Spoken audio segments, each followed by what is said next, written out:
Wise. So this is Janet, and welcome to this exciting edition of Wise Future. So today we are graced with the presence of George Brown College, and joining us today is Mr. Ernest. So thank you so much for being here, sir. And to start off, could you please provide us with an overview of George Brown College? Where is it located, and how many Filipino international students currently studying at George Brown? Okay, thank you, Janet. So again, my name is Ernest. I'm the representative of George Brown here in the Philippines. So to give you a background about George Brown College, so location for George Brown College is we are located in downtown Toronto. So to give you an idea about downtown Toronto is like the financial district within the Toronto area. So expect nyo na maraming businesses dito yung located lahat ng naiisip. It's like the city, the main city or the heart of the Toronto area.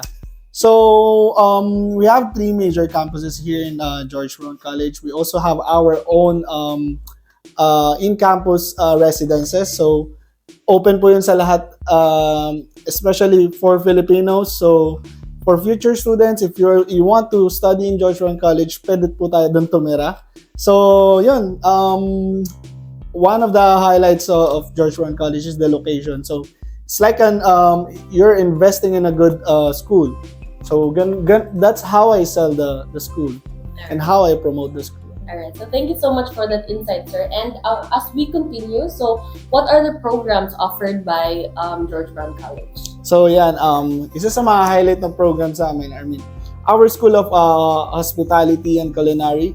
So we are the largest, school that offers yun sa culinary programs namin. I think we are the first one to introduce the bachelor's program for culinary.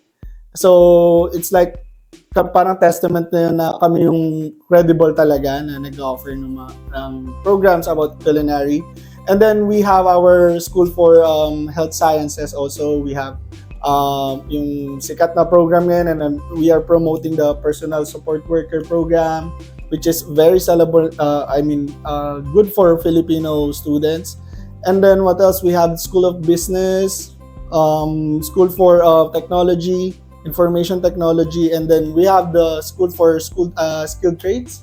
So yung mga skilled workers natin, like if you know plumbing, electronics, all about carpentry. So we have those programs for you. And what facilities and resources are available to support these international students on campus?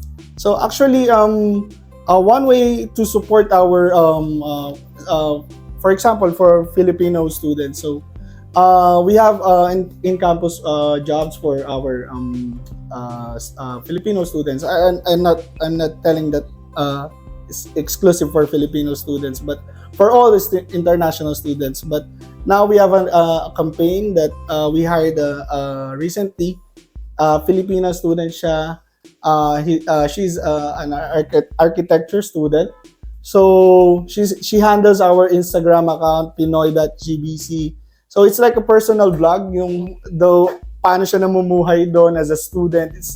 It's not we are selling the school. It's like pinapakita niya lang sa atin Filipinos na ganito yung buhay natin bilang students sa George Brown College.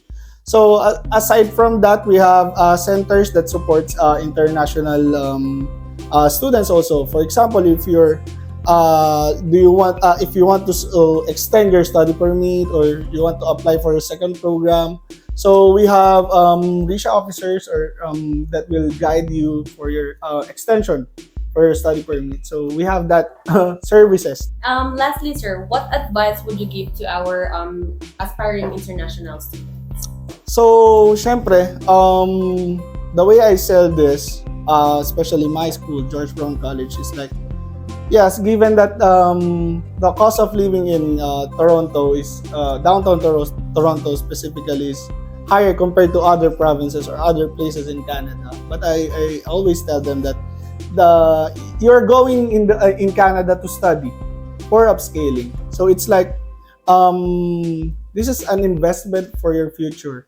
So ngayon, sabihin natin gagastos tayo ng konti. Kailangan natin maganda, mag-prepare, but yeah, yung enrolling in this kind of school, it's like investing for your future, guaranteed better future for you.